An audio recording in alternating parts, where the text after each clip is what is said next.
Okay, great. So in this video, I want to explore this concept of utilizing Google Bard to have conversations about YouTube videos, right? So often, you watch something on YouTube and you find it quite intriguing and you want to perhaps continue the discussion. And sometimes you share this information with friends and then you build on the discussion based on how they react to that particular video. But you can't always do this with every video. Like you can only send so much information to people, right, before they start feeling like you're spamming them. It's like there's a healthy balance in terms of sharing content, but the desire to always engage with and get that intellectual feedback from someone else is also important. However, I just realized that with artificial intelligence, you can sort of mimic that, and especially with this integration that Google Bard has, where you can talk to a YouTube video. You essentially just give it a link to a YouTube video, and it goes through that information and is now able to have a discussion with you based on that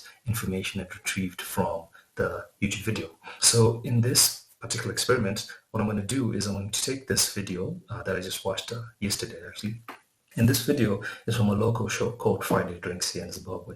And the concept of the show is that every Friday, these guys invite some intellectuals in Zimbabwean business and society that have useful insights on different topics that affect the nation at large. And in this particular video, they're talking about, do nations have a collective psyche? And they went into some interesting rabbit holes about how we as Zimbabweans have developed a collective psyche that is perhaps detrimental to our progress economically. So I just wanted to explore this concept a bit further, and I wanted to see if I could have a constructive discussion with artificial intelligence instead of a person. So that's what we're going to do. And the prompt that I sent to Google Bot is go through this video, let's have a discussion about it, podcast style. Ask me profound questions and share useful insights that would be relevant for our discussion. And this is the response that it gave me. I'm going to ask it to read it out loud. Absolutely. I watched the video and I'm ready to dive into a podcast-style discussion with you. Let's explore the fascinating topics raised in the conversation, from the enduring impact of childhood trauma to the potential of free markets in shaping Zimbabwe's future. Here are some prompts to get us started. Free markets versus government intervention. The debate about economic systems is multifaceted. What are your thoughts on the potential benefits and drawbacks of free markets in the Zimbabwean context? Do you believe a balanced approach incorporating both market forces and government guidance might be optimal? So my perspective on free markets versus government intervention, I think as a country, we've really experimented with a government-led economy. And this is sort of like a lingering effect that comes from the liberation struggle, communist, socialist mentality. And as we went into a independent state, we carried on that mentality, and government played a very big role in every sector of the economy, and that role only grew with time, which kind of follows the trend that happens globally. Governments tend to grow in size, but I think in other countries, the governments have grown in size without really hindering the capitalist market. And in this country, our government has grown too big in the wrong areas. It has started to tread in the areas where capitalism should really be left to run its course. And we've seen significant detriments to us as a nation. So that's definitely been a negative and something that pushes me to lean towards more free markets. Yes, government can be there to regulate and referee things when things do get out of control, because free market capitalism is not perfect, but there's definitely room for government to shrink in this country. Government has become this leviathan that's in everything that we do. So yeah, that's my perspective on the free markets versus government debate. That's a fascinating perspective. The legacy of Zimbabwe's socialist past definitely seems to color the current debate about economic systems. It's interesting to hear you point out how government overreach has stifled potential in certain sectors. I completely agree that free markets aren't perfect, but the idea of a government shrinking to let private enterprise flourish is definitely compelling. It makes you wonder, though, how to find the right balance between regulation and freedom. Should the government simply step back and let the market sort things out, or is there still a role for proactive intervention in key areas? This is where the discussion gets really interesting, right? Balancing economic efficiency with social responsibility is a complex dance, and Zimbabwe's unique circumstances add another layer of intrigue. I'm eager to hear your thoughts on how to strike that balance in the context of your country's specific needs and aspirations. So I think where we need to start is with dialogue between government and its citizens. And whatever balance point that we want, it has to be something that's discussed between both parties. And of course, the citizens have to take a lead in establishing what kind of system do they want to operate in terms of governance, and market structures. I don't think we've ever had that discussion, and the government has sort of imposed the market system that it thinks is best for the Zimbabwean people. And if we look at it just from a results perspective, the government has kind of failed. The results do not speak well. People have lost their savings, their pensions, and perhaps it's time we had that discussion with regards to what is that balance point and what are our goals? What are we trying to achieve in the next 30, 50, 100 years? Where are we trying to go as a nation? And what's the right combination of capitalism and government control or socialism? Makes sense. I completely resonate with your call for collective healing and open dialogue. It's powerful to recognize how past traumas can influence economic structures and decision-making. Having citizens lead the discussion for their desired future is crucial, especially considering the current system's shortcomings. I also like your point about setting long-term goals. Defining Zimbabwe's aspirations as a nation provides a clear target for both market forces and government support. This goal-oriented approach could help shape the ideal balance between free markets and responsible intervention. Perhaps this discussion could be broken down into smaller, actionable steps. What initial initiatives do you envision to foster public discourse and collaborative goal setting? How can we ensure inclusive participation in this process, especially amidst historical inequalities and past power imbalances? These are just some questions that come to mind, and I'm eager to hear your further thoughts on navigating this path towards a future that reflects the collective dream of the Zimbabwean people. Okay. So on the issue of public discourse, I think we definitely need to continually expand the space that citizens have to discuss these issues.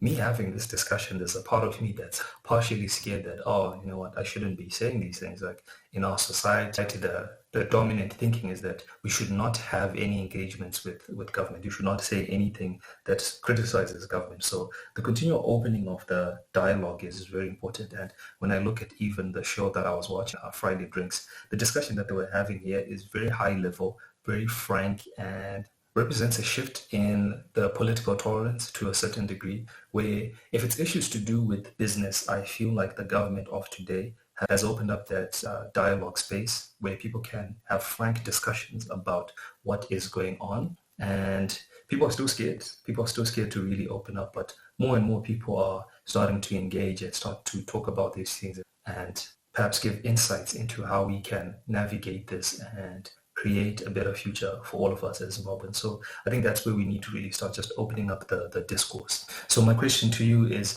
what's your analysis of Zimbabwe as a country right now? How do you feel about the history of this nation, where we're going, what we're getting right, and some of the next steps that we need to take to really align our country and get the best results for our people? So maybe share your thoughts on what you think of that. You're absolutely right. Expanding public discourse is crucial for Zimbabwe's progress. The fear of speaking out is prevalent, and seeing platforms like Friday Drinks foster open dialogue is definitely a positive step. It allows diverse perspectives to be heard, which is essential for finding solutions and charting a better future. Your call for analysis is intriguing. Zimbabwe is a complex nation with a rich history, both triumphant and turbulent. From the liberation struggle to the economic challenges, there's much to unpack. On the positive side, Zimbabwe boasts incredible resilience and a vibrant cultural fabric. Its human capital is strong, and the land itself holds immense potential. The recent economic growth points towards a possible turnaround, fueled by factors like rising mineral prices and tourism. However, challenges remain. The legacy of past policies, inflation, and limited access to resources are hurdles to overcome.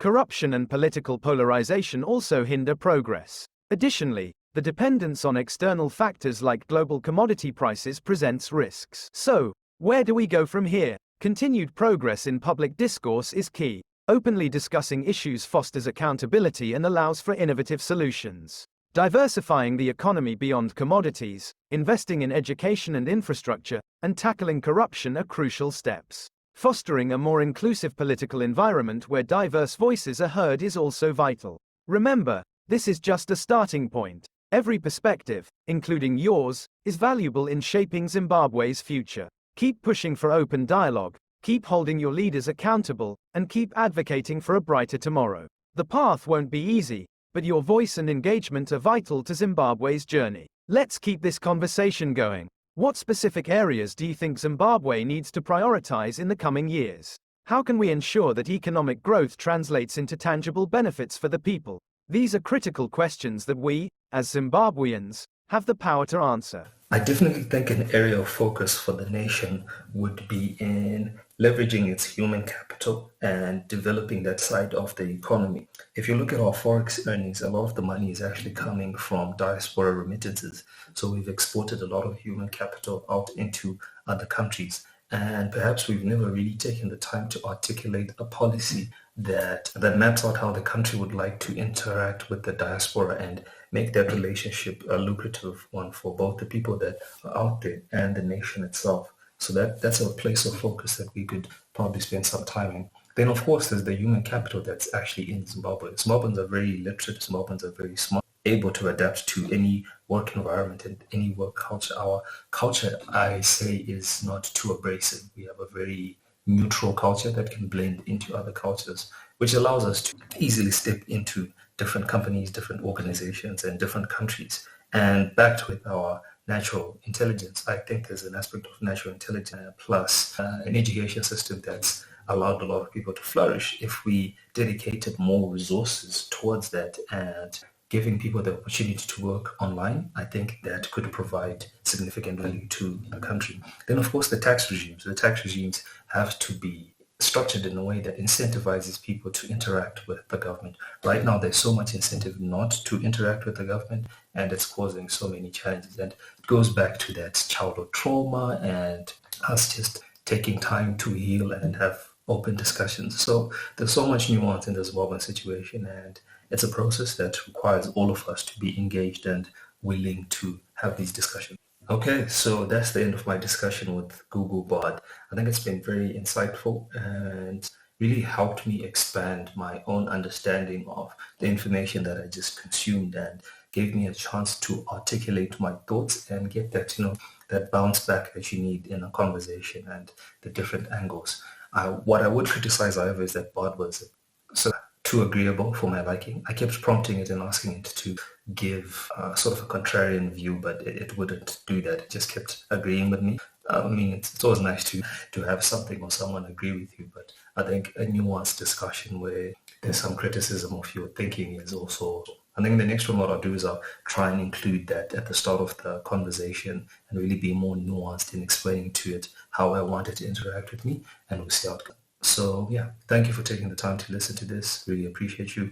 If you like this, please subscribe to my page, drop a comment in the comment section, like, all that good stuff.